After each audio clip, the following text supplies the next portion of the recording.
యేసు పశువుల పాకడు, తనను తాను చూడు తగ్గించుకొనెను.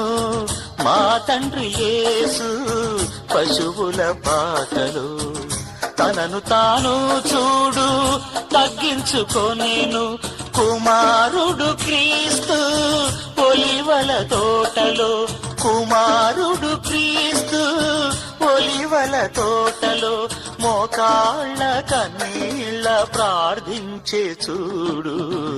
మా ఇంటి పేరు పశువుల పాక, పక్కింటి పేరు ఒలివల తోట, ఎదురింటి పేరు కల్వరి కొండ, మావాడ పేరు సియోను కోట.